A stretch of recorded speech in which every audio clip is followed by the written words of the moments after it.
गुरुर्मा गुरुर्विष्णु गुरुर्देवो महेश्वरा गुरुर्साक्षात् परमब्रह्म तस्मै श्री गुरुवे नमः।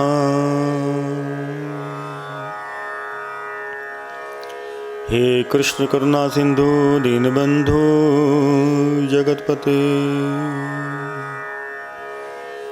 गोपेश गोपिका कांत राधा कांत नमोस्तुते।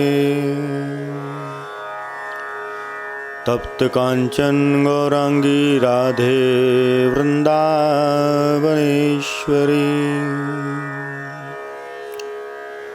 वृषभानुसुते देवी प्रणमामि हरि प्रिये। श्री राधे मेरी स्वामिनी मैं राधे जू को दास जन्म जन्म मोहि दीजियो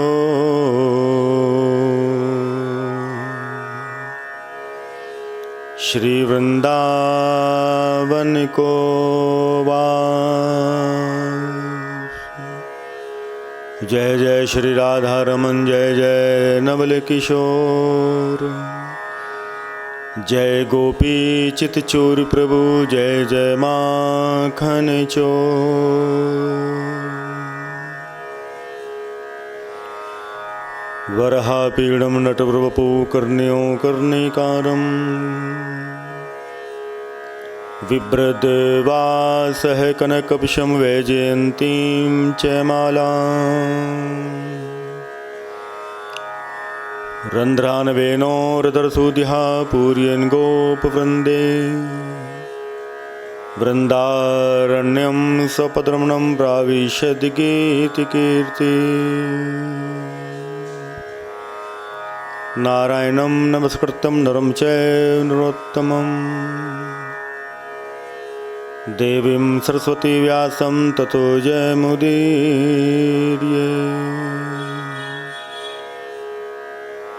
अतुलितबलधामं महिं शैलावदेहं धनुजवनकृशानुज्ञानिनामग्रगण्यं सकलगुण्यधानं वानराणां धीशं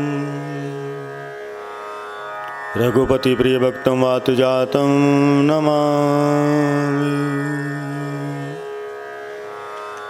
हरे कृष्ण कृष्ण कृष्ण हरे हरे हरे राम राम राम हरे हरे। बोलिए बांके बिहारी लाल की जय। आइए बड़े भाव से श्रीमद् भागवत महापुराण के उस भाव में हम सभी प्रवेश करें। कल की चर्चा बड़ी पावन रही, कल का सत्संग बड़ा पावन रहा।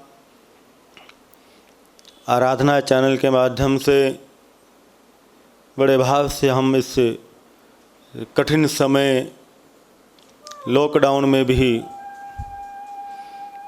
इस चैनल के माध्यम से भगवत कथा को श्रवण कर रहे हैं। तो आइए इस कथा में प्रवेश करें। उससे पूर्व ठाकुर जी का आवाहन करते हैं। अपने अपने घरों में रहते हुए सभी मेरे साथ परमपिता परमात्मा श्री बांके बिहारी जी का नाम उच्चारण करें और यही भाव रखें कि हे ठाकुर जी, आप साक्षात मनमथ अपने भक्तों के हृदय में वास करें, उनके कष्टों को आप दूर करें। बड़े भाव के साथ श्री राधावर कुंज बिहारी मुरलीधर गोवर्धन धारी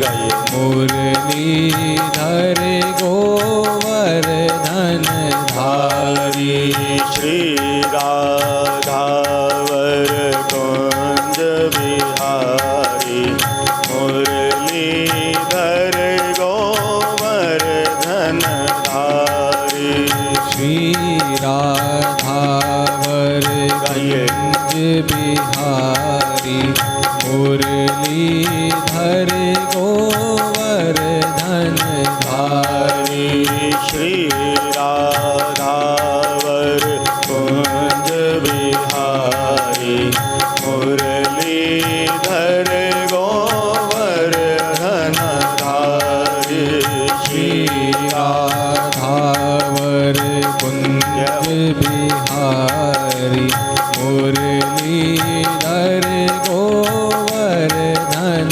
धारी श्री राधावर कुंज बिहारी राधावर कुंज बिहारी श्री राधावर कुंज बिहारी राधावर कुंज बिहारी मुरलीधर गोवर्धन धारी मुरलीधर गोवर्धन धारी मुरलीधर गोवर्धन धारी मुरलीधर गोवर्धन धारी श्री राधावर कुंज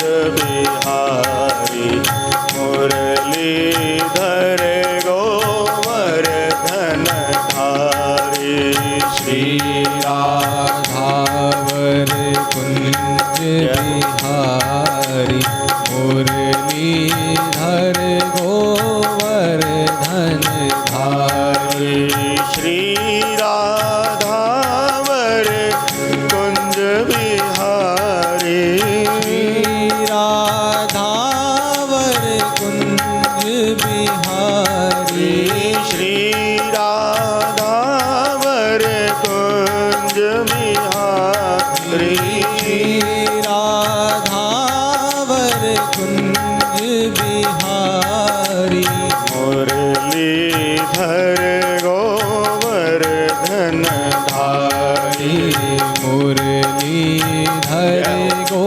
गोवर्धन धारी मुरलीधर गोवर्धन धारी मुरलीधर गोवर्धन धारी श्री राधावर कुंज बिहारी मुरलीधर गोवर्धन धारी श्री राधावर कुंज बिहारी मुरलीधर गोवर्धन धारी मुनीन्द्र बंद वंदिते त्रिलोक शोक हारिणी प्रसन्न वक्त्र पंकजे निकुंज भूविलासिनी गजेन्द्र भानुनंदनी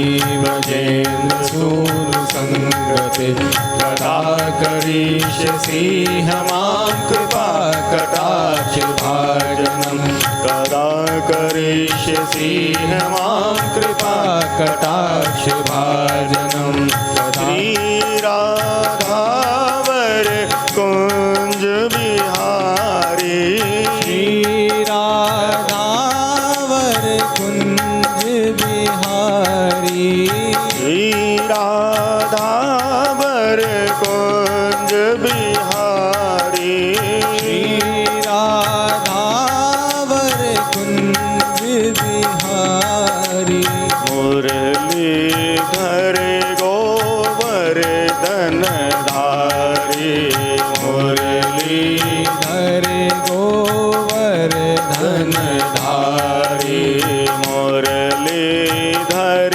गोवर्धन धारी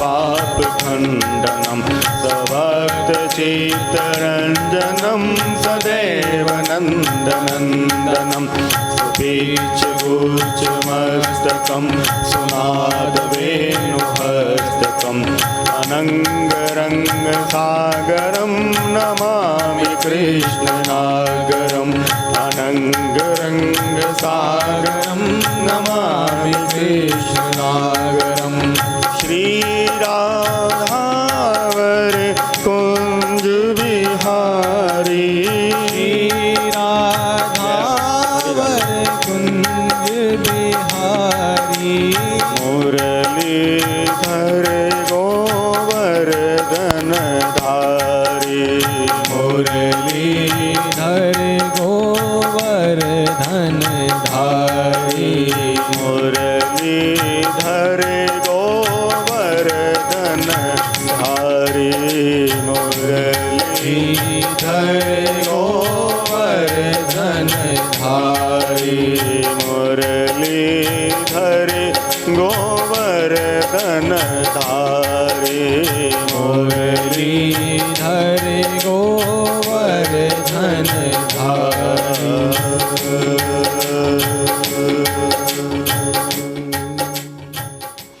बोलिए वृंदावन बिहारी लाल लाल की जय, द्वारकाधीश भगवान की जय। जय जय श्री राधे बलवा के बिहारी लाल की जय। परम मंगल परम पावन श्रीमद्भागवत महापुराण परमहंस संगीता और वैष्णव संतों का परम धन श्रीमद्भागवत परमहंस चक्र चूड़ामणि श्री सुखदेव भगवान वृंदावन चंद्रानंद कंद मुरली मनोहर श्री श्याम सुंदर दास जी के श्री युगल चरणों का ध्यान करते हुए कल कल निनादनी कली कलि संगहनी महारानी भागीरथी की धवल धारा के किनारे बड़े भाव के साथ राजा परीक्षित को भक्ति ज्ञान और वैराग्य जीव को सब कुछ देने वाली ऐसी दिव्य गाथा श्रीमद् भागवत महापुराण का श्रवण जो है करा रहे हैं। कल की चर्चा बड़ी पावन रही। भक्ति ज्ञान वैराग्य को सनकादि ऋषियों ने भागवत जी के द्वारा पुनः से जागृत किया है और सनकादि ऋषि कहते हैं कि तुंगभद्रा तटे पूर्वम भूतपत्तनमुत्तमं महा कि तुंगभद्रा नदी के तट पर, तुंग कहते हैं श्रेष्ठ को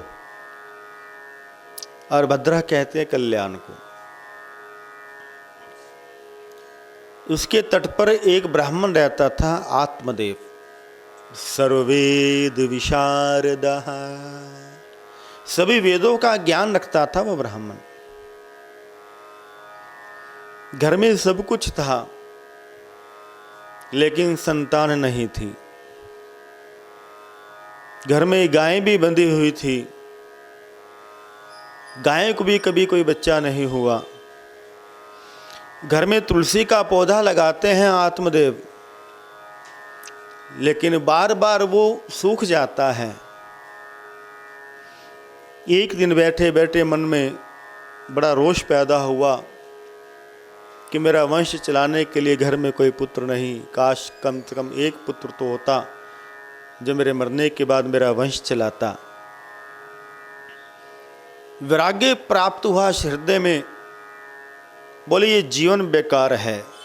दिग्जीवितम पूजाहीनम दिग्ग्रहणम च पूजां विना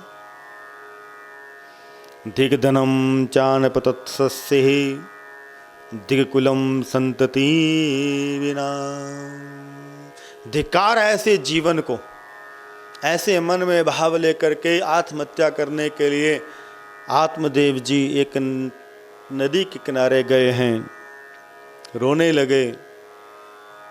कथम रोदेशी विप्रता काते चिंता बलियसी। एक संत ने देखा, अरे क्यों रोता है ब्राह्मण, क्या कष्ट है, क्या दोष है? बोले महाराज घर में सब कुछ है लेकिन संतान नहीं घर में, जो मेरे मरने के बाद मेरा पिंड दान करे। संत ने कहा अरे संतान लेकर के, पुत्र लेकर के करेगा क्या? क्या तेरे को पता नहीं कि आजकल के पुत्र जो है अपने माता पिता की सेवा भी नहीं कर पाते।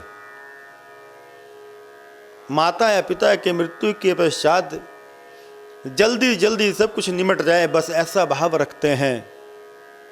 क्या इसलिए पुत्र चाहता है?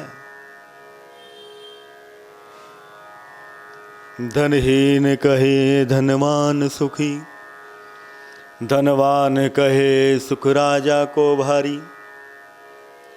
राजा कहे महाराज सुखी, महाराज कहे सुख इंद्र को भारी। इंद्र कहे चतुरानन को, ब्रह्मा जी को। इंद्र कहे चतुरानन को, चतुरानन कहे सुख विष्णु को भारी। तुलसी अपने मन सोच कियो, हरि भक्त बिना सब जीव दुखारी। हरि की भक्ति के बिना सभी जीव दुखी हैं। कोई तन दुखी, कोई मन दुखी, कोई धन बिन रहते उदास, और थोड़े थोड़े सब दुखी, सुखी श्याम के दास। उस संत ने ध्यान लगाया, बोले कि मानता नहीं तो चलो देखता हूं। जैसे ध्यान लगाया है, कुछ देर के बाद नेत्र खोले, ओहो आत्मदेव, अरे ब्राह्मण तू इस एक जन्म की बात करता है? तेरे तो 7 जन्मों में भी पुत्र नहीं होने वाला। सप्त जन्मावधि नैव चै, तू एक जन्म की, इस जन्म की बात करता है, तेरे 7 जन्मों में भी पुत्र नहीं होने वाला। वो ब्राह्मण चरणों में गिर गया, बोले महाराज मैंने सुना है कि संत यदि आशीर्वाद दे दें तो घर में संतान हो जाता है, हो जाती है। मुझको कुछ नहीं चाहिए आपसे, आप मेरे को संतान दें। संत ने बहुत समझाया, जब नहीं माने हैं तो एक फल जो है झोले से निकाला और ब्राह्मण के हाथ में दिया है। बोले जा करके पत्नी को खिला देना, सदाचार नियम का पालन करना, दोनों पति पत्नी तो तेरे घर में एक पुत्र पैदा होगा। आत्मदेव ने अपनी पत्नी को ला करके वो फल दिया। धुंधली जो है थोड़ा कर्कश स्वभाव की थी, अपने पति से हर समय लड़ती रहती थी। अरे ना जाने कहां से भी फल लेकर के आगे, भला फल खाने से कई पुत्र होते हैं, कई संतान होती है। मन में यही सोचने लगी। छोटी बहन आई है धुंधली की, अरे बहन उदास क्यों है? बोले कि पता नहीं पंडित जी कहाँ से एक फल लेकर के आए हैं और कहते हैं कि इस फल को खा लो, खाने से संतान पैदा होगी। भला कहीं फल खाने से संतान होती है? धुंधली की बहन ने कहा कि देवी मेरे घर में संतान की कोई कमी नहीं, मेरे घर में धन की कमी है, और तेरे घर में धन की कोई कमी नहीं, तेरे घर में संतान की कमी है। मैं गर्भवती हूं।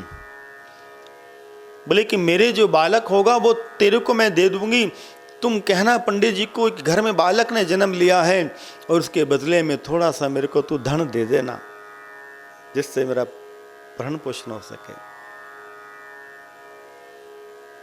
बोले हाँ ठीक है, लेकिन हाथ में फल को देख करके कहा कि बोले देवी इस फल का क्या करें? बोले कि इस फल की परीक्षा होनी चाहिए कि क्या वास्तव में फल खाने से, प्रसाद खाने से संत का आशीर्वाद मिल सकता है। गौशाला में गई हैं दोनों और गाय को वो फल खिला दिया। अब धुंधकारी हरे कृष्णा धुंधली की बहन कि यहाँ बेटा हुआ, उसने ला करके अपनी बहन को दिया और धुंधली ने आत्मदेव की गोदी में उस बालक को दे दिया। बोले कि घर में बेटा हुआ है। ब्राह्मण बड़ा खुश हुआ। और इस घटना के 3 महीने के बाद ब्राह्मण एक दिन अपनी गौशाला में गाय को सेवा करने के लिए गया तो क्या देखा कि गाय के पास एक बालक पड़ा हुआ है। त्रिमासे निर्गति चातसा धेनु शिशुआर्वकम सर्वांग सुंदरम दिव्यम निर्मलम कनक प्रभम। आत्मदेव ने देखा सर्वांग सुंदर निर्मलम कनक प्रभम, कनक की सी आभा को लिए हुए सारा शरीर तो मानव का, लेकिन कान गाय के मुख से निकल गया, अरे गोकर्ण, नाम रख दिया गाय के पुत्र का नाम गोकर्ण। गोकर्ण पंडितो ज्ञानी धुंधुकारी महाखलह। अब गोकर्ण जो है बड़े विद्वान हुए, बड़े ब्राह्मण पंडित हुए, बड़े ज्ञानी हुआ गोकर्ण। लेकिन धुंधली का पुत्र धुंधुकारी, स्नान शोच क्रियाहीनो दुर्बक्षी क्रोध वर्धिता। ना तो स्नान करता है, ना वंदन करता है, ना कोई सदकर्म करता है, हर समय क्रोध में रहता है। शोच क्रियाहीनो, शौच जाने के बाद आ करके शुद्धिकरण भी नहीं करता।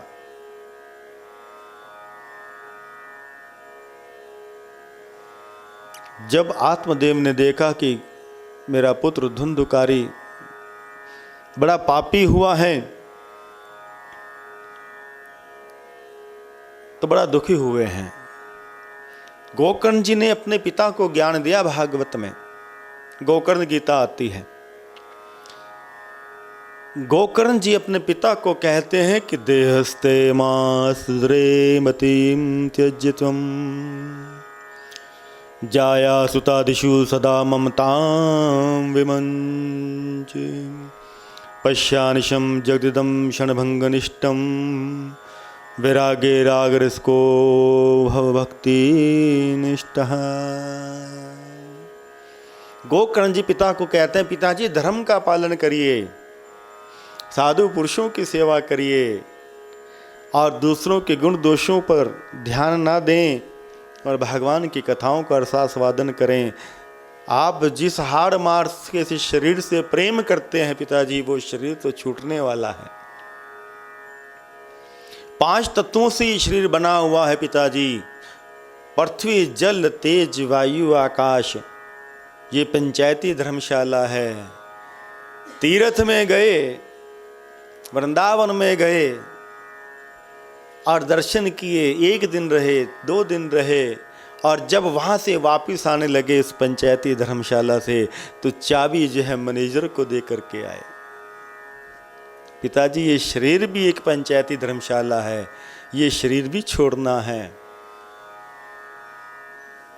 60 वर्ष की उम्र थी आत्मदेव की, ध्यान देना। और 60 वर्ष की उम्र में आत्मदेव ने घर का त्याग किया है। पुत्र ने पिता के हृदय में वैराग्य को जागृत कर दिया। पिताजी ये शरीर यदि है तो केवल परमात्मा से प्रेम करने के लिए है। इस शरीर से, दुनिया से नहीं, परमात्मा से प्रेम करें। इसलिए भगवान ने इस जीव को ऐसा शुभ अवसर दे दिया कि ऐ जीव, तू मनुष्य रूप में जाकर के मेरा भजन कर, मेरा सत्संग कर और जन्म और मरण के इस बंधन को तू काट दे। जन्म मरण के इस बंधन को तू काट दे।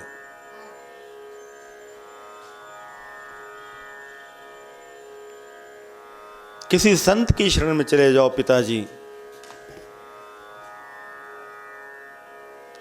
आपने देखा कि जादूगर का जो जमूरा होता है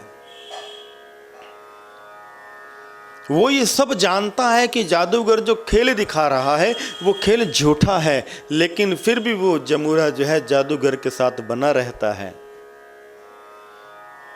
और जादूगर के साथ जादू का खेल दिखाते दिखाते दिखाते दिखाते एक दिन खुद ही जादूगर बन जाता है। ऐसे ही पिताजी राधे राधे कृष्ण कृष्ण रटते रटते खुद कृष्ण में बन जाओ। पिता गए हैं वन में हरि का भजन करने के लिए और गोकर्ण चले गए तीर्थ यात्रा पर। पीछे धुंधुकारी जो है अपनी माता को मारता है। बोले, ऐ माता, ये बता कि पिता ने जो तेरे को धन दिया था वो कहाँ छुपा करके रखा है, मेरे को धन दे। माता ने बहुत कहा, माता को मारने लगा। माता को मारता है, माता दुखी होगी तो कुएं में कूद करके अपने प्राणांत किया है, शरीर को त्याग दिया है शरीर को। अब धुंधुकारी बड़ा आजाद हो गया, बड़ा उच्छृंखल हो गया, घर में 5-5 वेश्याओं को लेकर के आया है।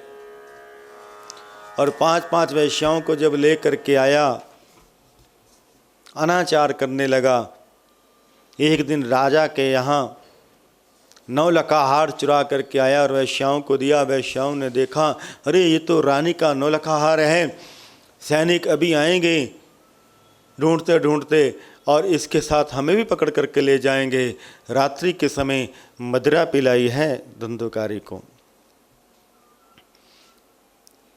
मदिरा पिलाई रात्रि के समय, और एक वैश्या ने उसको उठा करके धरती पर पटक दिया। एक ने इसके पाँव को पकड़ा, एक ने इसके हाथों को पकड़ा, एक छाती पर बैठ गई, गले को दबाती हैं। बड़ा पापी था, प्राणांत नहीं हुआ। जले हुए कोयले के अंगारे जो है धुंधुकारी के मुख में डाले गए, प्राणांत हो गया। और वैश्याएं जो है इस घर को छोड़ करके चली गई, मुक्ति नहीं हुई। गोकर्ण जी तीर्थ यात्रा में थे। अर्धरात्रि में क्या हुआ कि एक प्रेत आया है, उस प्रेत को देख करके डर गए हैं गोकर्ण जी। अरे तू कौन है? वो प्रेत बोला कि भाई तू मुझसे डर मत, अहम भ्राता तब दियोस्मी धुंधुकारी नामतः, मैं तेरा भाई हूं, तेरा बड़ा भाई धुंधुकारी। और सारी घटना जो है धुंधुकारी ने अपने भाई को सुना दी। गोकर्ण जी ने तीर्थ यात्रा में पिंडदान किया है, सदकर्म किया है, अपने भाई के निमित्त दान धर्म का पालन किया है कि किसी तरीके से मेरे भाई की मुक्ति हो जाए। लेकिन एक दिन फिर से वो प्रेत आ गया। गोकर्ण जी कहते हैं कि भाई तेरी मुक्ति के लिए मैंने तो पिंड का दान किया, गया जी में जा करके मैंने दान धर्म का पालन किया तेरे निमित्त, क्या तेरी मुक्ति नहीं हुई? बोले भाई मेरी मुक्ति नहीं हुई। जिनके 2 दिन के अंदर अग्नि संस्कार, 4 दिन के अंदर चौथा, 10 दिन के अंदर दशगात्र, 13 दिन के अंदर 13वीं यदि नहीं होती, यदि ये नियम का पालन नहीं होता तो मर करके प्रेत हो जाता है भाई। अब गोकर्ण जी ने मन में सोचा कि जहाँ मेरे भाई का शरीर छूटा है, मैं अपने घर में जा कर के इसके लिए कुछ सदकर्म करूं। वापिस अपने घर में आए, और जब घर में आए तो रात्रि के समय फिर से वो प्रेत आ गया। कभी मेढा का रूप धारण करता है, कभी कोई रूप धारण करता है। अरे कौन है? धुंधुकारी को कहते हैं गोकर्ण जी। धुंधुकारी कहता है अहम भ्राता तब दियोस्मि धुंधुकारी नामता, भाई मैं तेरा भाई हूं। धुंधुकारी प्रातः काल उठ करके गोकर्ण जी ने सूर्य देव की आराधना की है। आकाशवाणी होती हुई कि सदकर्म करो, हे गोकर्ण अपने भाई की मुक्ति के लिए सदकर्म करो, और अपने भाई की मुक्ति के लिए श्रीमद् भागवत की कथा का श्रवण करो। और तेरे भाई की मुक्ति होगी। एक विद्वान ब्राह्मण को बुला करके व्यास मंच पर विराजमान किया है, और उस सभा के मध्य एक 7 गांठ का एक बांस जो है गाड़ा गया, क्योंकि प्रेत को रहने के लिए आधार चाहिए। उस प्रेत ने उस बांस में वास किया है। अब गोकर्ण जी सामने बैठ करके उस ब्राह्मण देव के मुख से श्रीमद् भागवत की कथा को श्रवण कर रहे हैं। पहले दिन कथा को विश्राम हुआ, उस बांस की एक पोरी बड़ी तेजी से फटी। द्वितीयोऽसि तथा सायं द्वितीय ग्रंथि भेदनम। दूसरे दिन कथा को विश्राम हुआ, दूसरी ग्रंथि फटी। तीसरे दिन तीसरी ग्रंथि फटी। चौथे दिन चौथी, 5वीं, 6वीं और 7वें दिवस में एक ग्रंथि रह गई। और जैसी कथा को विश्राम हुआ, वो सातवीं ग्रंथि बड़ी तेजी से फटी और दिव्य रूप धरो जात तुलसी दाम मंडिता पीतवासा घनश्यामो मुकुटी कुटिलान्विता। कानों में कुंडल को धारण किए बड़ा दिव्य पुरुष जो है वहां पर प्रकट हो गया। अरे तू कौन है? गोकर्ण जी बोले भाई मेरे को पहचाना नहीं, मैं तेरा भाई धुंधुकारी। अरे तू देव बन गया, तेरी मुक्ति हो गई। बोले हाँ भाई, तूने मेरे निमित्त भागवत की कथा को रखवाया है तो मेरी मुक्ति हो गई।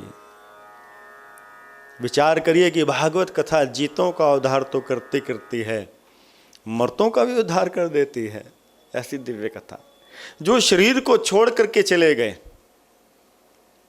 जो पूर्वज शरीर को छोड़ करके चले गए, उनके निमित्त भी यदि भागवत की कथा को श्रद्धा और भक्ति भावना के साथ श्रवण किया जाए तो उनकी भी मुक्ति हो जाती है।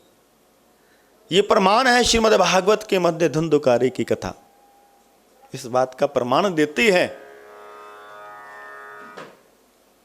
धन्या भागवती वार्ता प्रेत पीड़ा विनाशिनी सप्ताह तथा धन्य कृष्ण लोक फल प्रदा। ऐसी दिव्य कथा धन्य है, ऐसी दिव्य कथा को श्रवण करना। इसके एक एक श्लोक से पाप जो है डर करके कांपने लगते हैं, भाग जाते हैं। देवलोक से एक विमान उतरा है, भगवान के पार्षद देवदूत नीचे उतरे हैं और धुंधुकारी को उस विमान में बिठाया है। गोकर्ण से कहते हैं कि गोकर्ण तुम भी चलो। गोकर्ण जी कहते हैं कि महाराज क्या परमात्मा के दरबार में विषमता है? बोले नहीं। अरे धुंधुकारी ने कथा सुनी, मैंने कथा सुनी, लेकिन हम दोनों के साथ साथ ये जो हजारों की संख्या में भक्त बैठे हैं इन्होंने भी तो कथा सुनी, लेकिन विमान केवल मेरे को और धुंधुकारी को साथ लेकर के जा रहा है, ऐसा क्यों है? देवदूत बोले कि हे गोकर्ण तो धन्य है, जिस भाव से धुंधुकारी ने कथा सुनी और जिस भाव से तुमने कथा सुनी है गोकर्ण, और उस भाव से कथा इन श्रोताओं ने नहीं सुनी। अगर ये भी इसी भाव से, श्रद्धा भक्ति भाव से इस भागवत की कथा को सुनेंगे तो सबके लिए विमान आएगा, सबके लिए विमान आएगा। ऐसी है ये दिव्य भागवत कथा। स्वयं में परमात्मा को देखना ये ध्यान है, और सर्व कण-कण में परमात्मा को देखना ये ज्ञान है, और अपने से दूसरे में श्री कृष्ण का दर्शन करना ये प्रेम है।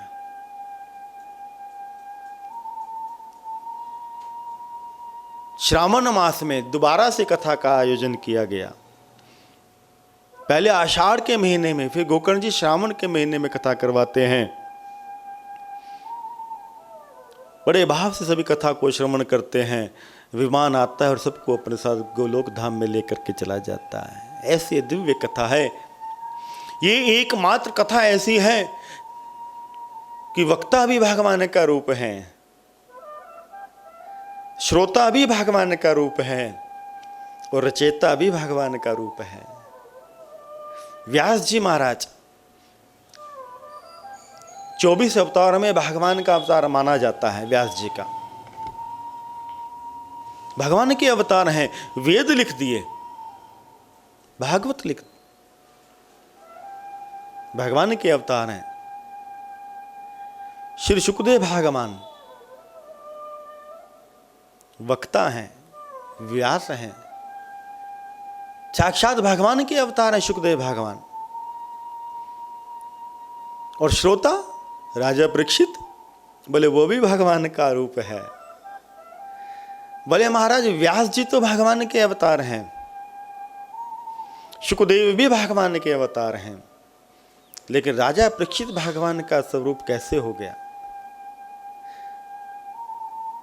बोले राजा परीक्षित के ऊपर भगवान श्री कृष्ण की विशेष कृपा थी। भगवान ने अपना तेज जो है राजा परीक्षित को दिया और उस मृत बालक को भगवान ने जीवित किया था।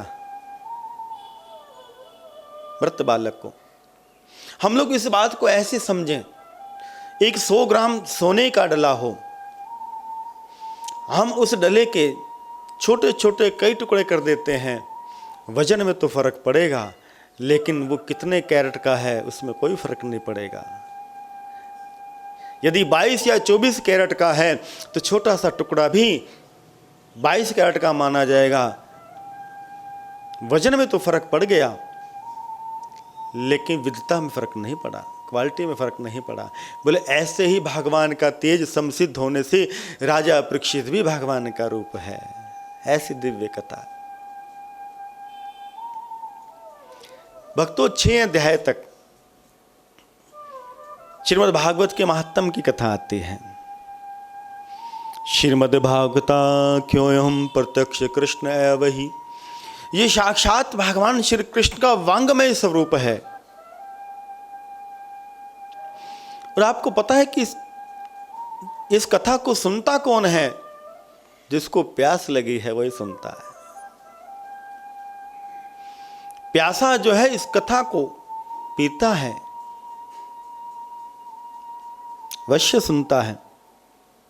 जेठ के महीने में हम लोग प्याऊ लगवाएं सड़क के किनारे, अरे आ जाओ बड़ा मीठा जल है, आते जाते हुए लोगों को हम जबरदस्ती बुलाएं, बोले आओ बड़ा मीठा जल है, देखिए जेठ का महीना है, कितनी गर्मी है, थोड़ा शीतल जल पी लो। हमने प्याऊ लगवाई। जिसको प्यास लगी है उसको बुलाने की जरूरत नहीं पड़ेगी, वो स्वयं ही भागा आएगा पीने के लिए। लेकिन जिसको प्यास नहीं है उसको आप कहोगे, बोले आओ भैया थोड़ा सा जल पी लो, बोले नहीं प्यास नहीं है। बोले आ जाओ कोई बात नहीं, बड़ा शीतल बड़ा मीठा जल है, देखो कितनी गर्मी है, जेठ का महीना है, थोड़ा सा जल पी लो, बोले नहीं प्यास नहीं है। बोले हमारे कहने से थोड़ा सा प्रसाद ले लो, वो आपके कहने से वो आ तो जाएगा, लेकिन आने के बाद प्रश्नों की झड़ी भी लगा देगा। बोले ज्यादा ठंडा तो नहीं, इसमें मीठा ज्यादा तेज तो नहीं, पानी फिल्टर है, ऐसे ऐसे प्रश्नों की झड़ी लगा देगा। क्यों? क्योंकि उसको प्यास ही नहीं। इसको तो केवल प्यासा पीता है। जिसको प्यास लगी है उसको बुलाने की जरूरत नहीं पड़ेगी आपको, और जिसको प्यास नहीं लगी उसको बारंबार यदि आप बुलाओगे वो आ तो जाएगा, लेकिन प्रश्नों की झड़ी लेकर के साथ में आएगा। एक अध्याय में भागवत के महात्म के मध्य भागवत के नियम बताए गए। नियम तो बहुत से हैं, लेकिन दीना नाम नियम नास्ति, क्योंकि भागवत की कथा तो शेरनी का दूध है भक्तों, किसी ऐसे वैसे पात्र में नहीं टिकता। किसी बर्तन में डाल दो शेरनी का दूध, छेद करके बाहर निकल आएगा। शेरनी का दूध यदि टिकेगा तो केवल स्वर्ण के पात्र में। तपो, स्वर्ण की तरह तपो, तो भागवत जो है हृदय में वास करती है।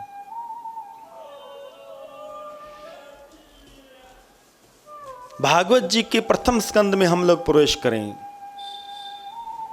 ओम नमो भगवते वासुदेवाय।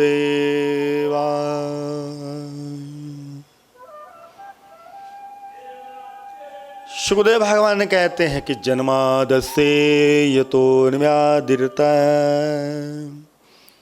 श्राद्धेषु विगसवराटः तेने ब्रह्मदाय आदि कवये मुयन्ति यत सूर्ये तेजो वारी मृदाम यथा विनिमयो यत्र तिसर्गो मृषा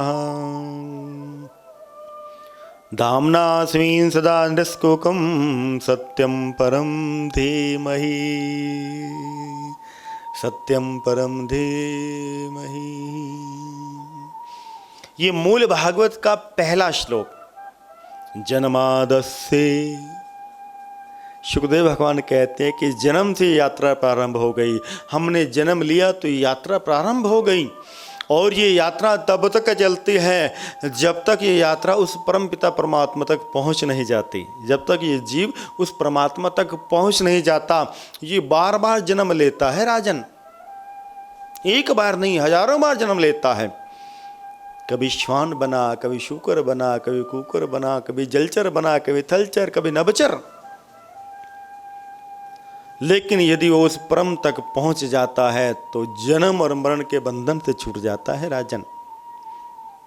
इसलिए भागवत का प्रारंभ कहां से हो रहा है? ध्यान दें, जन्म से प्रारंभ हो रहा है। जन्मादस्य है, ये यात्रा जन्म से प्रारंभ है।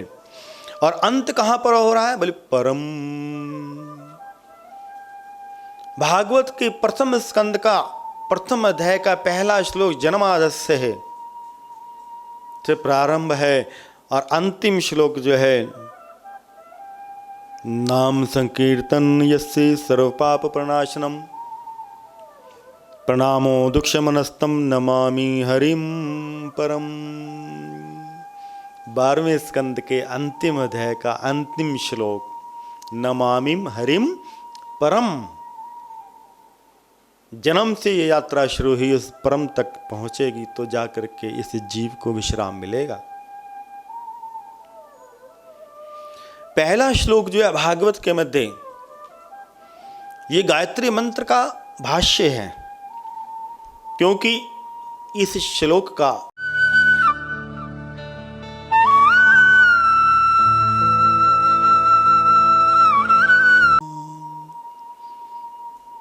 हे राजन, धर्म का पालन करो, धर्म के पालन में कष्ट सहन करो,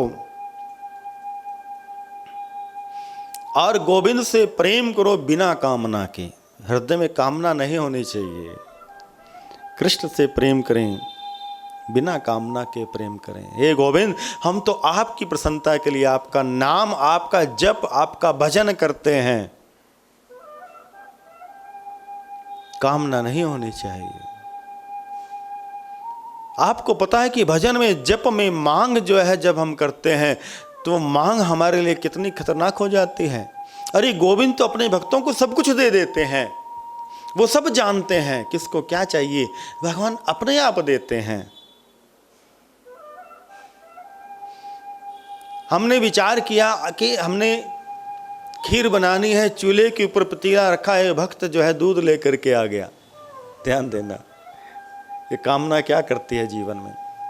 बोले महाराज जी आप क्या कर रहे हो? बोले कि खीर बना रहे हैं भक्तों के लिए। बोले अच्छा, मैं दूध लेकर के आया हूं। बोले तू डाल दे पतीले के बीच में। एक भक्त और आ गया, बोले महाराज मैं चावल लेकर के आया हूं। बोले तू भी डाल दे पतीले में। कुछ देर के बाद एक भक्त और आया, बोले महाराज मैं चीनी लेकर के आया हूं। बोले तू भी डाल दे इसके बीच में। एक भक्त जो है काजू मेवा बादाम लेकर के आया, बोले महाराज जी काजू मेवा बादाम ठाकुर जी को भोग लगेगा। बोले तू भी डाल दे इसके बीच में, पतीले के बीच में डाल दे। इतने में एक माता आ गई, बोले महाराज मैं भी कुछ लेकर के आई हूं। बोले माता तू भी डाल दे इसके बीच में। लेकिन महाराज आप देखिए तो कि मैं क्या लेकर के आई हूं। बोले माता तू क्या लेकर के आई है? बोले महाराज मैं नींबू लेकर के आई हूं। बोले बस बस बस माता, अगर तूने नींबू बीच में निचोड़ दिया तो सब किया कराया छूट जाएगा। बस ये कामना भक्ति में यही करती है। भगवान की भक्ति करो तो भगवान को पाने के लिए वो अपने भक्त को सब कुछ देते हैं। मेरे भक्त को किस समय क्या चाहिए वो सब जानते हैं, सब देते हैं। एक बड़ी पुरानी घटना थी और सत्य घटना मैं आपको बताऊं। काफी वर्ष हो गए इस घटना को घटित हुए। एक बिहारी जी के भक्त थे, उनका नाम था जगन और उनकी धर्मपत्नी का नाम था लाजवंती। उनका नियम था कि वो बिहारी जी के मंदिर में जाया करते थे और घर में उन्होंने छोटा सा मंदिर बनाया हुआ था बिहारी जी का। घर में कोई भी वस्तु आई सबसे पहले वो बिहारी जी को अर्पण किया करते थे। कोई फल आए, कोई वस्त्र आए, कुछ भी वस्तु जो भगवान को अर्पण की जाती है वो पहले भगवान को अर्पण करते थे, फिर वो खुद इस्तेमाल में लेकर के आते थे। एक दिन जो है पत्नी जो है बाजार में गई, किसी सर्राफ के जहाँ से एक सोने की अंगूठी लेकर के आई। भक्तों, ये सत्य घटना है बिल्कुल। अब सोने की अंगूठी लेकर के आई, उसने अंगूठी पहन ली, घर में आई, इतनी उतावली थी, बड़ी सुंदर सोने की अंगूठी लेकर के आई। उसने बिहारी जी को अर्पण नहीं की और खुद पहन ली। अगले दिन दोनों पति पत्नी को वृंदावन में जाना था बिहारी जी का दर्शन करने के लिए। दोनों वृंदावन में आ गए और वहाँ पर भंडारे होते थे। पहले जो भंडारे होते थे वो मंदिर के बाहर जो चबूतरा है वहीं पर भंडारे हुआ करते थे, क्योंकि पहले इतनी भीड़ नहीं जाया करती थी। भक्तों की भीड़ बढ़ने लगी तो उसका स्थान बदल दिया गया। तो वहीं चबूतरे पर भंडारा करवा रहे थे वो जगन जी और लाजवंती जी। और भंडारा करवाने के बाद बिहारी जी का जब दर्शन किया तो दर्शन की तरफ ध्यान कम था, लाजवंती का ध्यान जो है अंगूठी की तरफ ज्यादा था। वो बार बार अपनी अंगूठी को देखती, बार बार अंगूठी को देखती। प्रसाद लिया गोस्वामी जी से, बाहर आए, घर आ गए। घर आकर के जब ध्यान अपने हाथ की तरफ गया तो हाथ से अंगूठी गायब थी। उदास हो गई, नारी स्वभाव रोने लगी।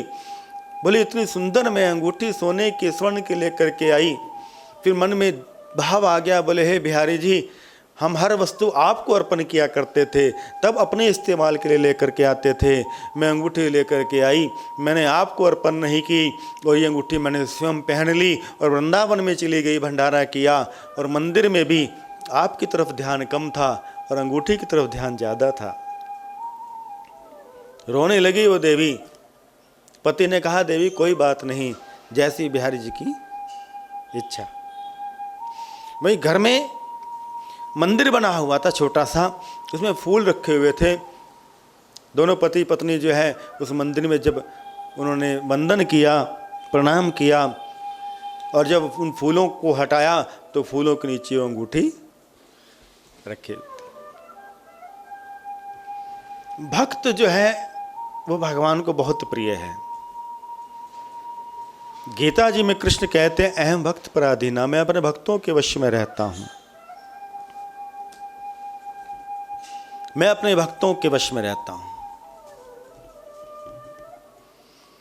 प्यारो मदन गोपाल प्यारी राधा रानी, प्यारो मदन गोपाल प्यारी राधा रानी, प्यारो मदन गोपाल प्यारी राधा रानी, प्यारो मदन गोपाल प्यारी राधा रानी, प्यारो मदन गोपाल प्यारी राधा रानी, प्यारो मदन गोपाल प्यारी राधा रानी, ओ प्यारी राधा रानी, प्यारी राधा रानी, ओ प्यारी श्यामा प्यारी, प्यारी श्यामा प्यारी, प्यारो मदन गोपाल प्यारी राधा रानी, प्यारो मदन गोपाल प्यारी राधा रानी,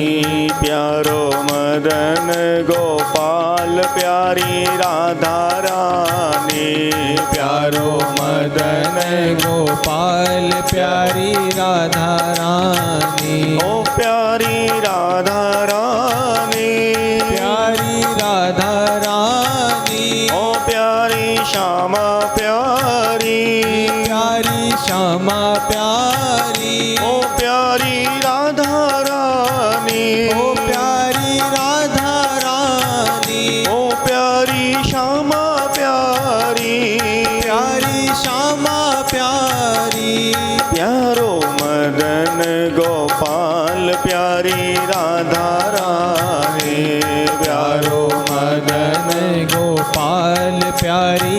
राधा रानी। प्यारो मदन गोपाल प्यारी राधा रानी। प्यारो मदन गोपाल प्यारी राधा रानी। ओ प्यारो मदन गोपाल, प्यारो मदन गोपाल, ओ प्यारी राधा रानी।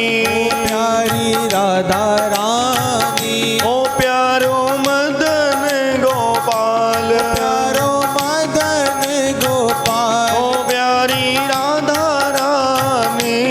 प्यारी राधा रानी। प्यारो मदन गोपाल प्यारी राधा रानी। प्यारो मदन गोपाल प्यारी राधा रानी। ओ प्यारो मदन गोपाल प्यारी राधा रानी। प्यारो मदन गोपाल प्यारी राधा रानी। ओ प्यारी राधा रानी। प्यारी राधा रानी। ओ प्यारी श्यामा प्यारी। ओ प्यारी श्यामा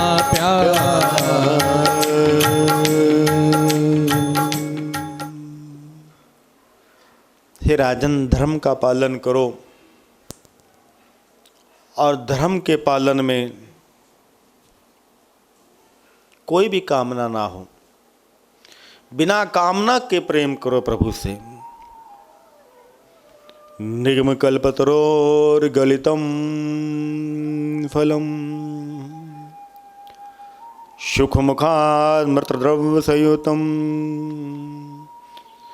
पिबत भागवतम रसमाल्यम मुहुरो रसिका भूवि भावुका। वेद रूपी वृक्ष का ये पका हुआ फल है, निगम कल्प सरोवर गलितम, गला हुआ पका हुआ ये फल है श्रीमद् भागवत। और हे राजन, परमात्मा से प्रेम बढ़ता है यदि कोई भागवत जी की शरण लेता है। भगवान की 3 लीलाएं बड़े दिव्य हैं। लीला स्थली जो है भगवान की 3 हैं। ब्रज लीला, ध्यान देना, भगवान की ब्रज लीला, दूसरी द्वारका लीला और तीसरी हस्तिनापुर की लीला। द्वारका में भगवान राजा हैं, राजाधिराज हैं। राजा से मिलना आसान काम नहीं है। पहले तो पत्र भेजना पड़ेगा, मंत्री पत्र लेकर के जाएगा, बोले अभी आप विराम करिए, विश्राम करिए, अभी ठाकुर विश्राम कर रहे हैं, इजाजत नहीं मिलेगी जल्दी से। राजा हैं वो द्वारका के। ऐश्वर्य भक्ति जो है ब्रज में नहीं है, ऐश्वर्य भक्ति वो द्वारका में है, ऐश्वर्य है वहाँ पर। इसलिए ब्रजवासी जो हैं वो माधुर्यता भक्ति को ज़्यादा करते हैं, क्योंकि परमात्मा को पाने के लिए माधुर्य भाव परमात्मा के निकट लेकर के जाता है। माधुर्य भाव में गोप ग्वाले भगवान को चोर बना देते हैं। माधुर्य भाव में भगवान घोड़ा बन जाते हैं। गोप ग्वालों को अपने कांधे पर बिठा करके एक चक्कर लगाते हैं, क्योंकि माधुर्य भगवान में भगवान किसी के सखा हैं, किसी के पुत्र हैं, किसी के भाई हैं। इसलिए ब्रजवासी जो हैं वह माधुर्य भाव को भजते हैं, वो ऐश्वर्य भाव को नहीं भजते।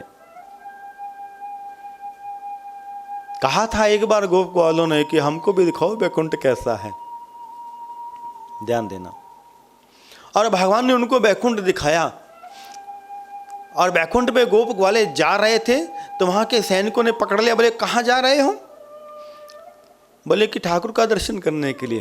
बोले तुमको अकल नहीं चलने की? यहां जब चला जाता है तो नृत्य करते हुए चलते हैं। वैकुंठ में जब चलते हैं नृत्य करते हुए, भजन करते हुए चलते हैं। अब गोप ग्वाले नृत्य करने लगे। जब और आगे चले तो और सैनिकों ने पकड़ लिया। बोले तुमको तो अकल नहीं, यहां पर वैकुंठ में कैसे चला जाता है? गोप ग्वाले बोले भैया अब क्या हुआ? बोले यहां पर स्तुति पाठ चलता है, भगवान की स्तुति गाते हुए चलो, मंत्र बोलते हुए चलो। अब वो गोप ग्वाले स्वयं कृष्ण के क्या जाने, वो कौन वेद पढ़े हुए हैं? वो तो एक ही भाषा जानते हैं, कृष्ण कृष्ण। अब और आगे गए तो देखा कि शेष शैया के ऊपर भगवान विराजमान हैं। ये ग्वाला बोला भैया भैया क्या हम उनके चरण को छू सकते हैं? बोले नहीं नहीं, चरण को नहीं छू सकते, केवल दूर से प्रणाम करो और वापस जाओ। ग्वाले बोले अरे कन्हैया, अपना बैकुंठ तो तू अपने पास रख, हमको तुम्हें वृंदावन में लेकर के चल, जहाँ तू हमारा सखा है लाला, जहाँ तू हमारा मित्र है लाला, जहाँ हम तेरी गलबैयाँ डालते हैं, हमें तो तू वहीं गोकुल में ब्रज में लेकर के चल। माधुर्य भाव है ब्रजवासियों का।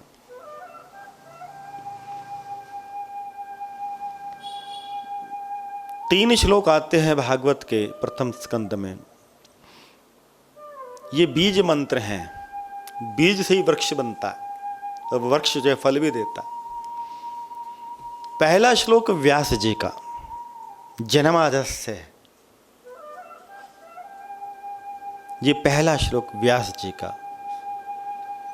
दूसरा श्लोक शुकदेव भगवान का, ये पेड़ है।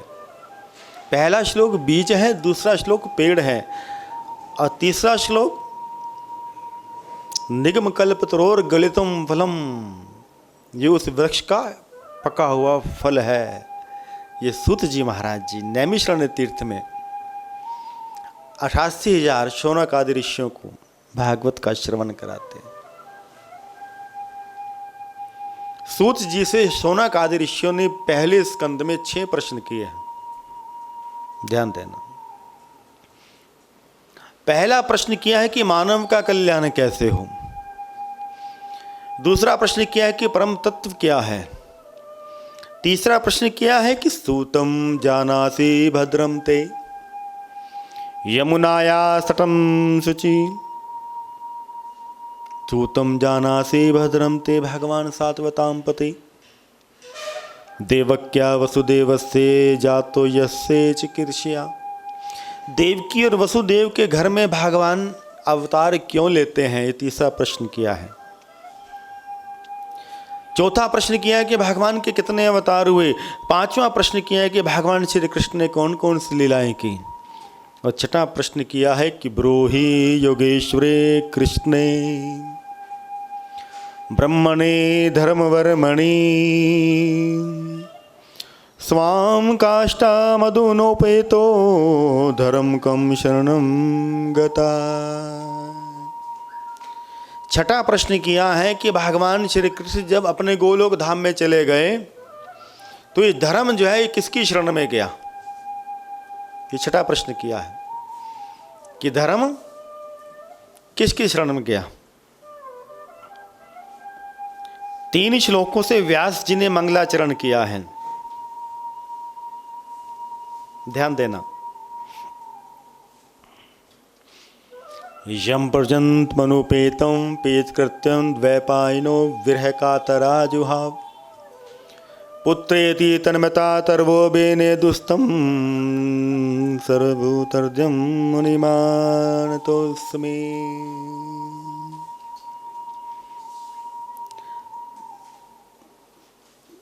दो चीजें, दो लीलाएं ऐसी हैं जो भगवान को भगवान साबित करती हैं, जो कृष्ण के प्रमाण देती है। भगवान श्री कृष्ण का ब्रज में 2 चीजें ऐसी हैं जो भगवान के रहने का ब्रज में प्रमाण देती हैं। बोले पहली क्या है, यमुना महारानी।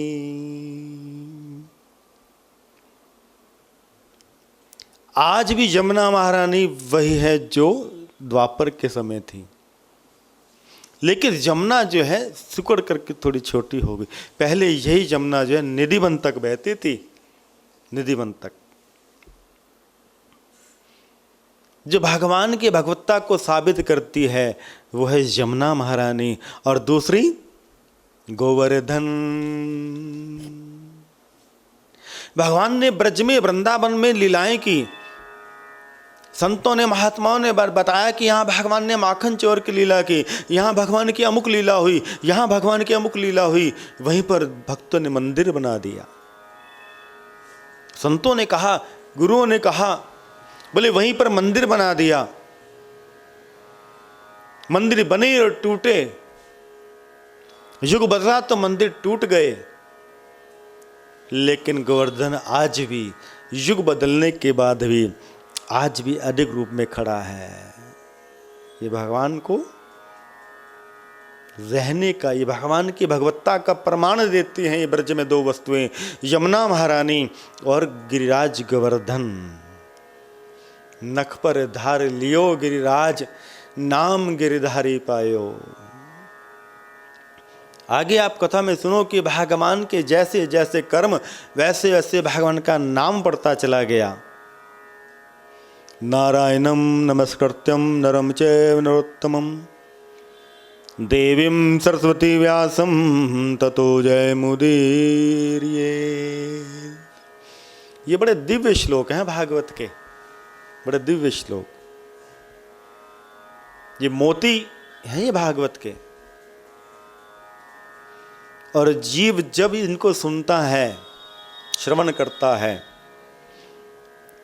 तो हृदय में जितने पाप है ना वो कांपने लगते हैं इनकी गुंजार से,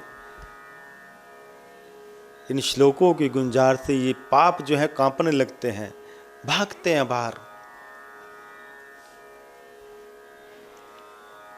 भागते हैं बाहर। 24 अवतारों की कथा ये भागवत के पहले स्कंद में। पहला अवतार भगवान का हुआ है सनत कुमारों का, सनक सनंदन सनातन सनत कुमार, ये भगवान का पहला अवतार हुआ है। वराह नारायण शोक्रम वपू,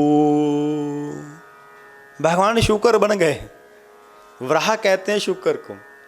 भगवान का दूसरा अवतार हुआ है। नारद जी का भगवान का ये तीसरा अवतार है। नर नारायण भगवान का ये चौथा अवतार है। ये नर नारायण भगवान आज भी बद्रिका तीर्थ में जगत के कल्याण के लिए तप करते हैं, आज भी, इस कली काल में भी। भगवान का पांचवा अवतार कपिल देव जी का, ऐसा अवतार कपिल गीता जिन्होंने सुनाई, अपनी माता का उद्धार कर दिया। भागवत में कपिल गीता भी आती है। अपनी माँ का कल्याण किया है कपिल देव जी ने। ये भगवान का पांचवा अवतार है। छठा अवतार भगवान का दत्तात्रेय अवतार। सातवां अवतार भगवान का यज्ञ अवतार। आठवां अवतार भगवान का ऋषभदेव अवतार। और राजा पृथु, ये भगवान का 9वां अवतार है। भगवान विष्णु जो है पृथु रूप में धरती पर आए हैं और इन्होंने धरती का दोहन किया है। पहले इस धरती का नाम था वसुंधरा, लेकिन जब राजा पृथु ने इसका दोहन किया, सारी धरती, सारी भूमि जो है हरी भरी हो गई, तो इस वसुंधरा का नाम पड़ गया पृथ्वी। पृथु राजा के कारण इस वसुंधरा का नाम पृथ्वी पड़ गया। ये भगवान का 9वां अवतार आया भागवत में। मत्स्य अवतार, भगवान मछली बन गए, मछली बन गए भगवान। ये भगवान का 10वां अवतार है। कूर्म अवतार, भगवान कच्छप बन गए जगत के कल्याण के लिए। मंदराचल को अपने पीठ के ऊपर धारण किया भगवान ने, और इतना विशाल रूप भगवान ने धारण किया कि मंदराचल को जब पीठ के ऊपर धारण किया है भगवान ने, तो इस जगत का कल्याण किया भगवान। देवताओं के कार्य को सिद्ध किया भगवान ने। औषधियों के ज्ञाता, औषधियों के देवता, औषधियों के भगवान, धन्वंतरी भगवान का ये 12वां अवतार है। मोहिनी नारायण भगवान का 13वां अवतार। भगवान विष्णु जो है नारी बन करके आए। भगवान ने साड़ी पहनी, घाघरा पहनी, नाक में नथ लगाई, हाथ में चूड़ी पहनी, नारी बन करके भगवान इस भारत भूमि पर अवतरित हुए। नारद जी जब ये अवतार हुआ तो नारद जी जो है शंकर जी के पास गए थे। बोले प्रभु क्या आपने विष्णु जी को साड़ी पहने हुए देखा? बोले नहीं। ओहो प्रभु, भगवान मोहिनी बन गए देवों के कार्य करने के लिए, आपने उनका दर्शन नहीं किया। नारद जी ने भगवान के ऐसे स्वरूप का वर्णन किया कि भगवान शिव के मन में हलचल पैदा हो गई। भगवान शिव गए हैं विष्णु जी के पास। बोले प्रभु मैंने सुना है कि आप नारी बने थे, आपने घाघरा चोली पहनी। बोले प्रभु मेरे को स्वरूप का दर्शन करना है।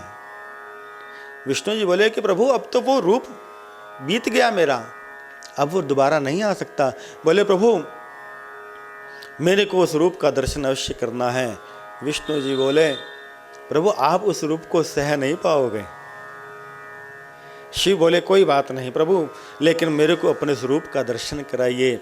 जैसे नाटक का पर्दा हटता है ऐसे ही पल भर में एक पर्दा सा हटा और क्या देखा भगवान शिव ने, एक बड़ी सुंदर स्त्री हाथ में गेंद लेकर के खेल रही है। गेंद को कभी ऊपर उछालती है, कभी नीचे की ओर फेंकती है।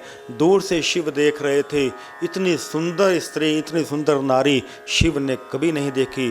पहली बार देखी तो भगवान मोहित होकर के उसके पास गए। अब उस गेंद खेलती खेलती इस कन्या ने वो गेंद जो है शिव की ओर फेंक दी। ये हरि और हर के लीला।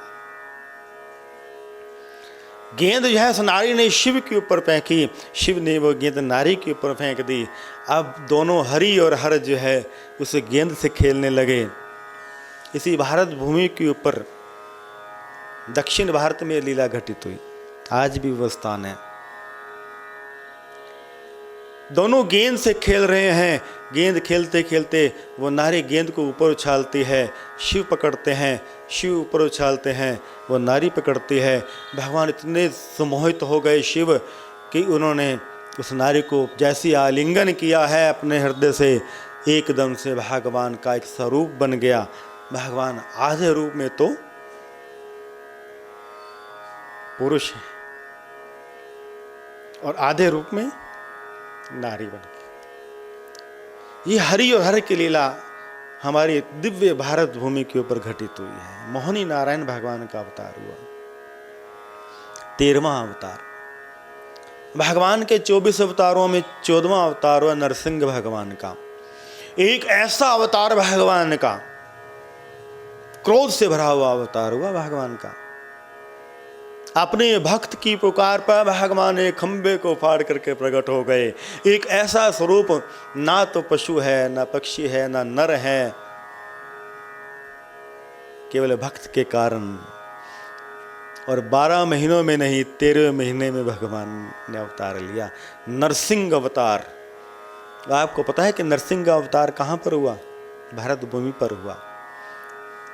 आज वो स्थान पाकिस्तान में आता है। मुल्तान नामक जो देश है, मुल्तान नामक जो स्थान है, वो हिरण्यकशिपु की राजधानी थी। और उसी मुल्तान में ही, उसी पंजाब की तरफ ही भगवान नरसिंह जो है प्रकट हुए थे। भगवान का ये अवतार हुआ। भगवान विष्णु का 15वां अवतार वामन अवतार। भगवान छोटे से बन करके आए। तेरे द्वार खड़ा भगवान भगत भर दे रे झोली। वामन बन करके आए।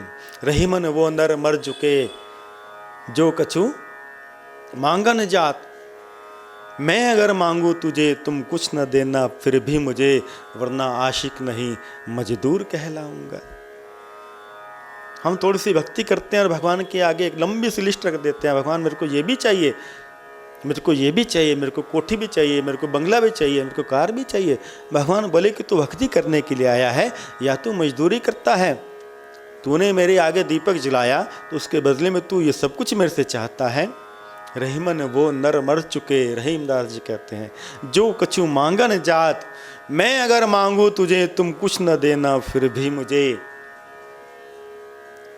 वरना आशिक नहीं मजदूर कहलाऊंगा।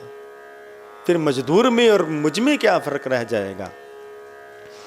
क्योंकि मैं जानता हूं कि आप तो केवल एक ही मार्ग से मिलने वाले हो, और वो मार्ग है प्रेम का मार्ग, वो मार्ग है भक्ति का मार्ग। आप प्रेम के मार्ग से ही भक्तों के हृदय में वास करते हो। ये भगवान का अवतार हुआ है। 16वां अवतार भगवान का परशुराम अवतार हुआ है। 17वां अवतार हुआ है व्यास जी का, जिन्होंने वेद लिखे, महाभारत लिखी, भागवत लिखी। ये भगवान व्यास जी का 17वां अवतार है। 18वां अवतार मर्यादा पुरुषोत्तम भगवान श्री राम जी। 19वां बलराम जी। 20वां कृष्ण भगवान। 21वां हंस अवतार। 22वां है ग्रीव अवतार।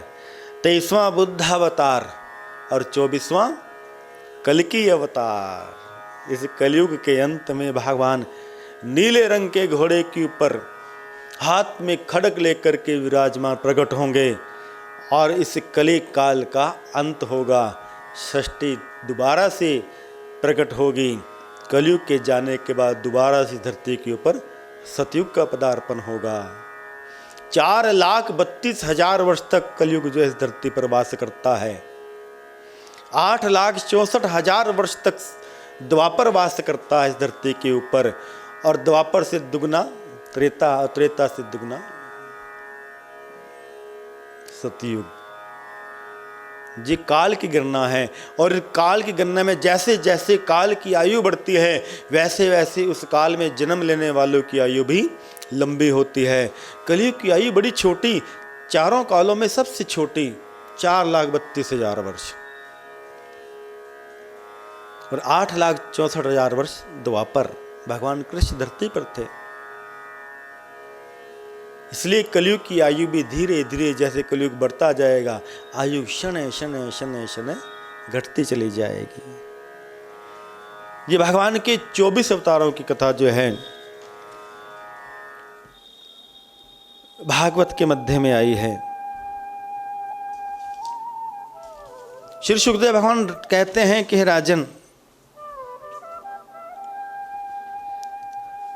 देवों को भी कभी कभी हृदय में ये हो जाता है कि विकार पैदा हो जाते हैं। कभी कभी वो देव भी जब जन्म लेते हैं धरती पर, तो किसी श्राप के कारण उनका जन्म होता है, उनसे भी गलती हो जाती है। युधिष्ठिर जी महाराज किसके अवतार थे? विदुर जी महाराज किसके अवतार थे? ये अंश थे धर्मराज के। धर्म कौरवों की तरफ भी था विदुर के रूप में, और धर्म पांडवों की तरफ भी था युधिष्ठिर के रूप में। लेकिन कौरव जो हैं वो धर्म के नहीं मानते।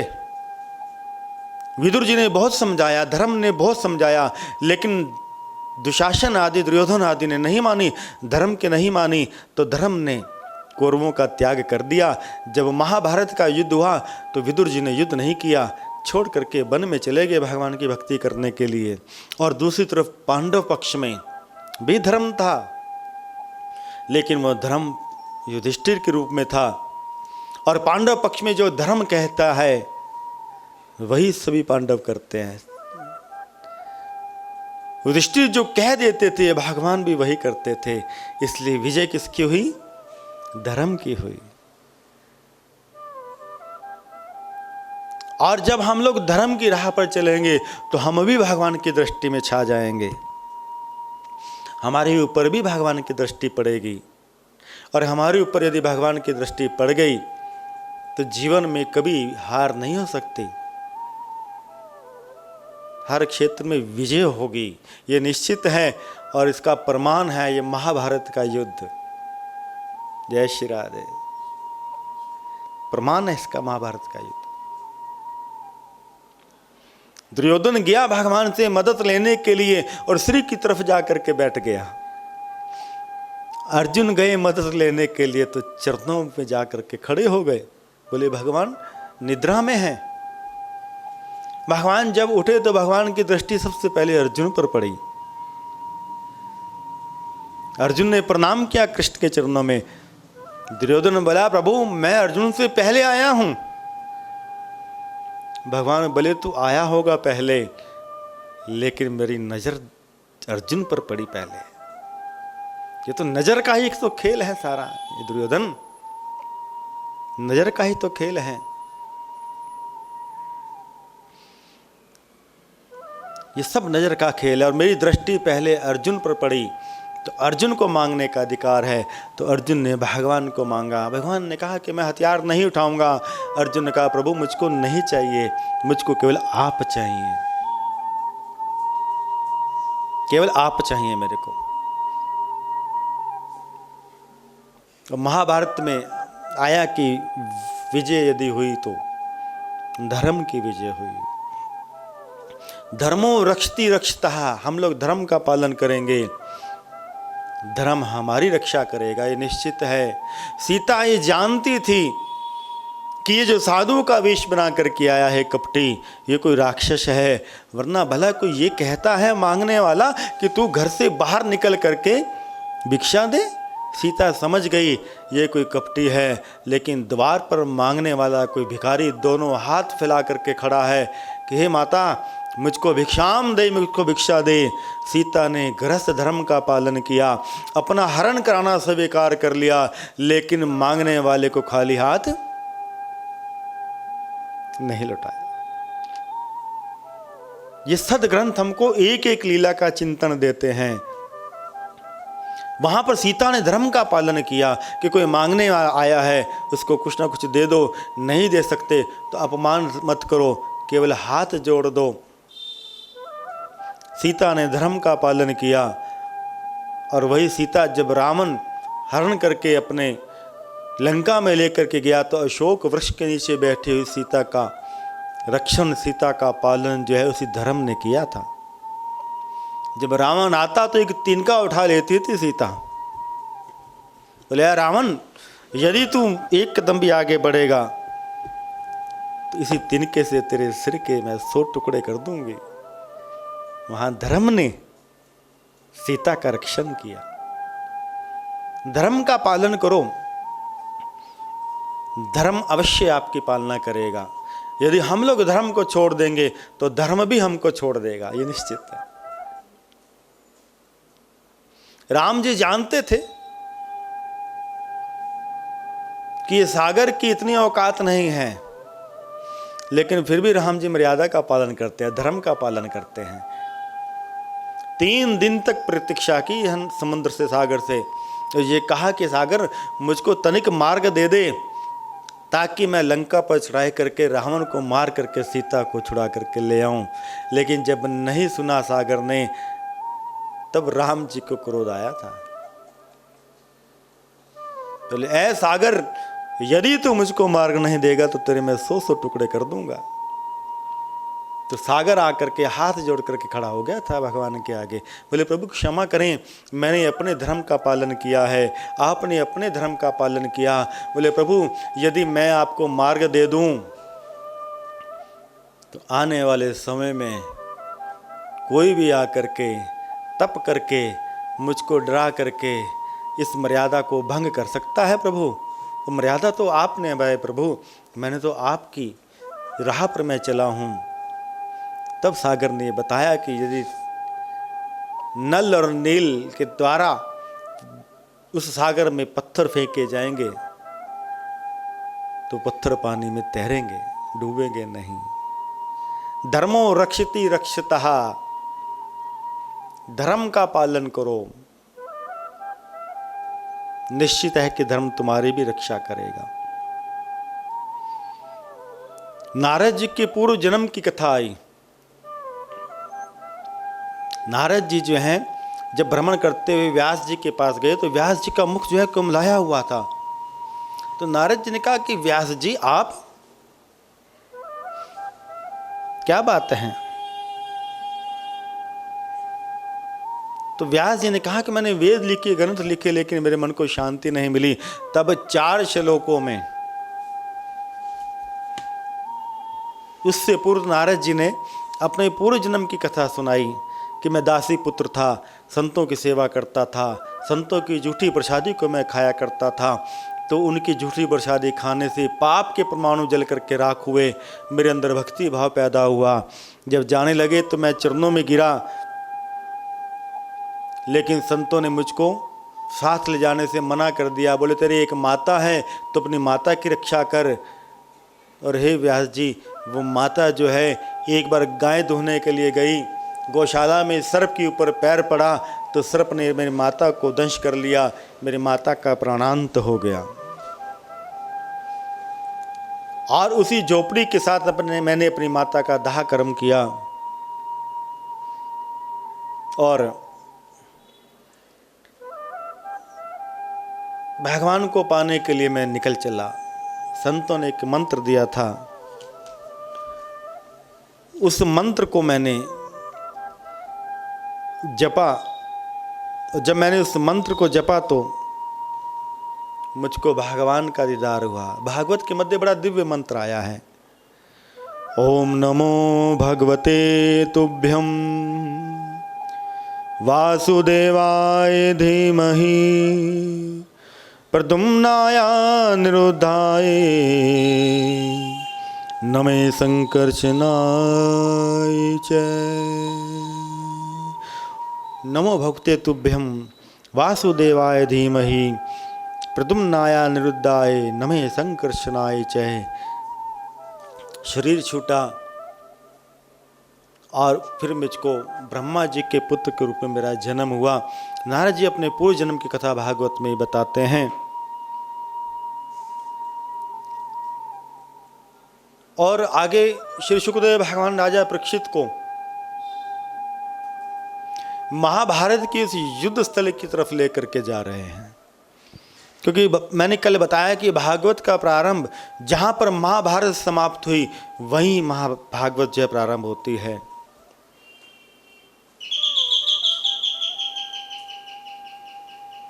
यदा मृदे कोरम संज्ञानां वृषवतो वीरगतिं गतेषु वकोदराविष्टगदाभिर्भग्नोरुदण्डे धृतराष्ट्रपुत्रे।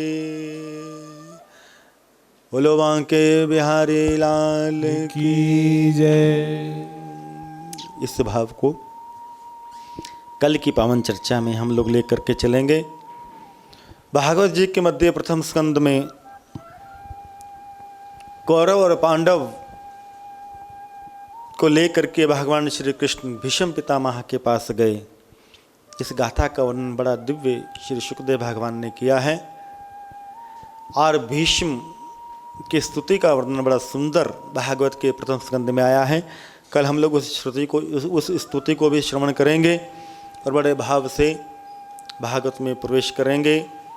लॉकडाउन के मध्य हम सभी श्रीमद् भागवत के उस भाव को श्रवण कर रहे हैं जिसको सुनने मात्र से प्राणी भव सागर से पार होता है।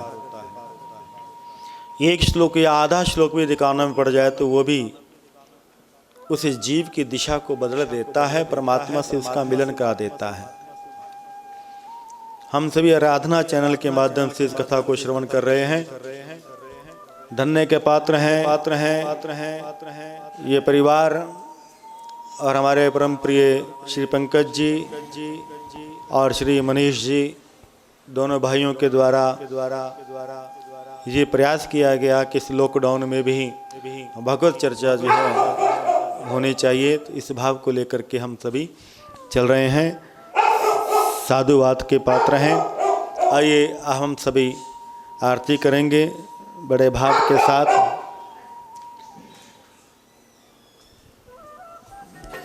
कल ठीक 4 बजे आप इस कथा को आराधना चैनल के मध्य अवश्य श्रवण करें और धन्य के भागी बने।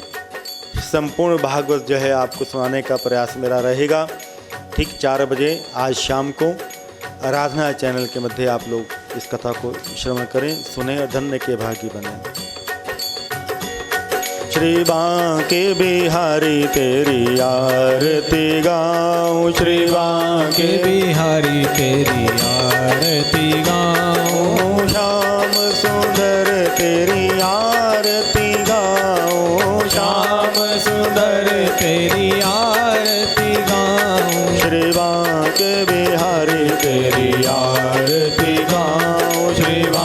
के बिहारी तेरी आरती गाऊं। मोर मुकुट प्रभु शीश पे सोहे, मोर मुकुट प्रभु शीश पे सोहे।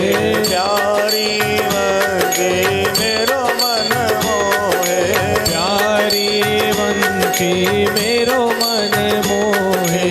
देख छवि बलिहारी जाऊं मैं, देख छवि बलिहारी मैं जाऊं। श्री बांके बिहारी तेरी आरती गाऊं, श्री बांके बिहारी तेरी आरती गाऊं। चरणों से निकली गंगा प्यारी, चरणों से निकली गंगा प्यारी। जिसने सारी दुनिया तारी, जिसने सारी दुनिया तारी। उन चरणों के मैं दर्शन पाऊं, उन चरणों के मैं दर्शन पाऊं। श्री बांके बिहारी तेरी आरती गाऊं, श्री बांके बिहारी तेरी आरती गाऊं। दास अनाथों के नाथ आप हो, दास अनाथों के नाथ आप हो। सुख दुख जीवन प्यारे साथ आप हो, सुख सुख जीवन प्यारे साथ आप हो। हरि चरणों में मैं शीश झुकाऊं, हरि चरणों में मैं शीश झुकाऊं। श्री बांके बिहारी तेरी आरती गाऊं, श्री बांके बिहारी तेरी आरती गाऊं। श्री हरिदास के प्यारे तुम हो, हरिदास के प्यारे तुम हो। मेरे मोहन जीवन धन हो, मेरे मोहन जीवन धन हो। एक युगल छवि बल बल जाऊं मैं देख युगल छवि बलि बल जाऊं। श्री बांके बिहारी तेरी आरती गाऊं, श्री बांके बिहारी तेरी आरती गाऊं। आरती गाऊं प्यारी आपको रिझाऊं, आरती गाऊं प्यारे आपको रिझाऊं। श्याम सुंदर तेरी आरती गाऊं, श्याम सुंदर तेरी आरती गाऊं। हे गिरधर तेरी आरती गाऊं, हे गिरधर तेरी आरती गाऊं। बोलिए वृंदावन बिहारी लाल, लाल की जय। द्वारकाधीश भगवान की जय। बोले सत्य सनातन धर्म की, की जय। श्री धाम वृंदावन धाम की, की जय। बरसाना धाम की, की जय। बोलिए गौ माता की जय। जय जय श्री राधे।